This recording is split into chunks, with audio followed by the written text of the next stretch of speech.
Good afternoon or good night to everyone who is watching this video. My name is Cristian Díaz. I am so happy to be here. I'm going to do the grade activity number 2.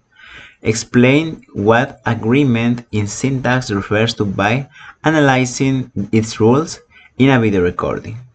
My name is Cristian Díaz. This is my ID card. And greets to my dear teacher, Magister Lady Adriana Vivan Corrios. Today is May 25, 2025. So let's start with this.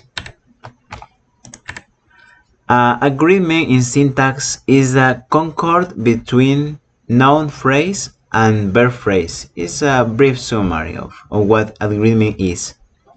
There are 6 rules presented by Borneo 2015. So we're going to analyze these rules with some examples to clarify the meaning of each rule and its application.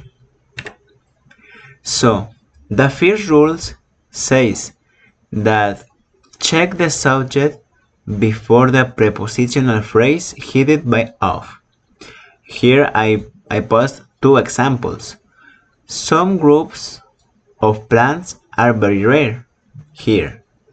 In this first example we have that the subject is plural, so the verb is in the plural form. And the next example, a crew of the militaries is infected with tosferina. In this example we can see the ending of the subject is with letter S, militaries. So maybe we can conclude that the next verb has to be in its plural way, right? But if we check the beginning of this subject, we can conclude that it's talking about just one crew, that is singular subject. For this reason, the verb has its singular form. Okay. Now let's continue with the next one. Rule number 2.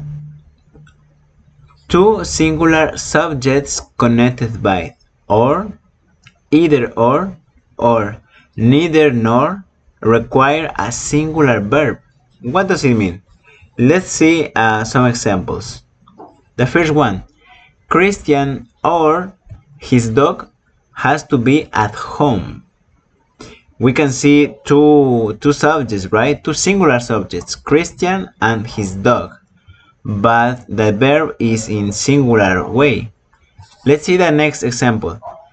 Either the boss, first subject, or the customer, second singular subject, has to reach an agreement.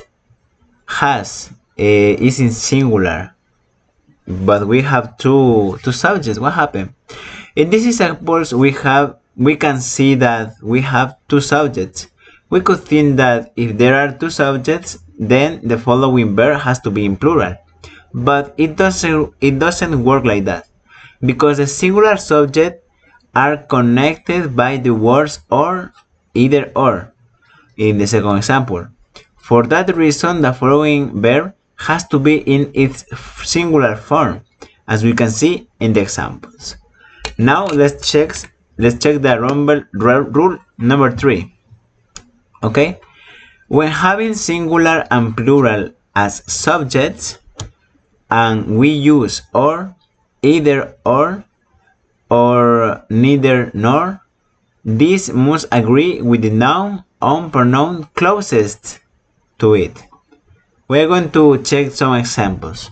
The first one, the students or the teacher is at the park. The students plural or the teacher singular, we put the verb, the next verb, by the closest one with the rule is going to be in its singular way. The second example in the same, the teacher singular or the students in plural, and we can see the verb next following for that is in plural because the students is plural. It follows the rule of the closest to it, okay, at the park. As we can see in this first example, the verb agree with the subject.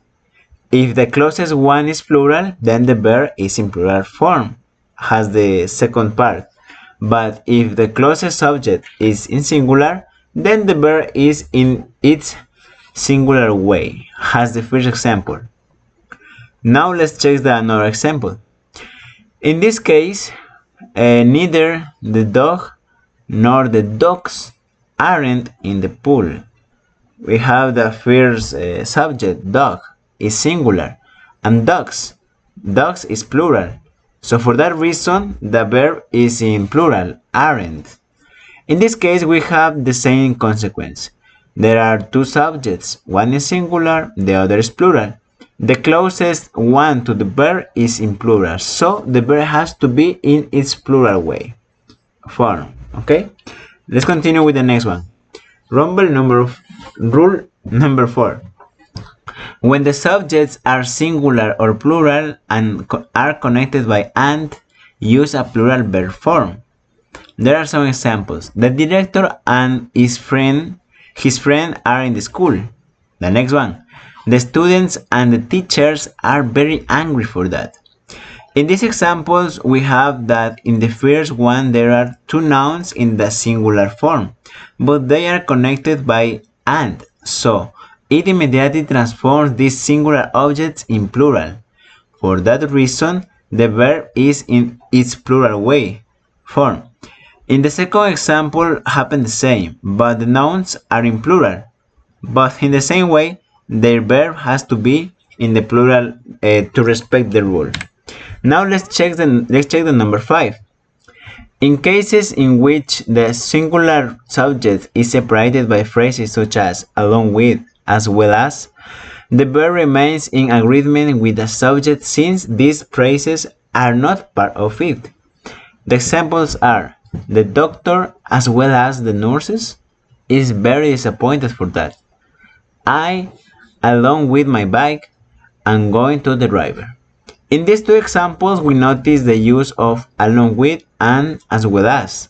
So we follow the rule of keep the first subject for the following verb conjugated according to the subject. The first case is in singular way and the second is in the personal in I. Okay. Let's see the last one. The rule number 6. If the noun after of is singular, use a singular verb with words like percent, fraction, majority, some, all, among others. If the noun is plural, then use a plural verb form. There are two examples. A little fraction of students know the truth. Then 10% of the city is in extreme poverty. In these examples, we can notice the applicants of the rule. If the noun after of is singular, and like in the second example, we use a singular verb. And if it is plural, like in the first case, we put the verb in its plural form. Okay? Okay. Thank you very much. This was my work for this. I hope you really appreciate my work. Thank you very much again.